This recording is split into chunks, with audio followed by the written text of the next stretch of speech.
will be there when the 69th Golden Globe Awards go live Sunday, January 15th. It will be a busy carpet from Sophia and Tina to Kate and Michelle, Clooney, Pitt, Ryan Gosling, Leo, and some stars are revealing how they get red carpet ready. Just try and get sleep.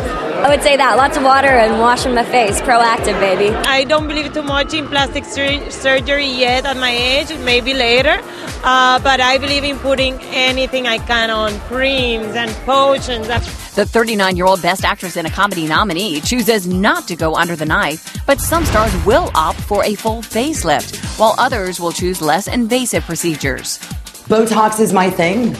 Radio and TV host Sam Phillips went to double board certified plastic surgeon Dr. Nicholas Nikoloff, who says the newest trends are fillers and the smooth shape treatment, which helps eliminate cellulite.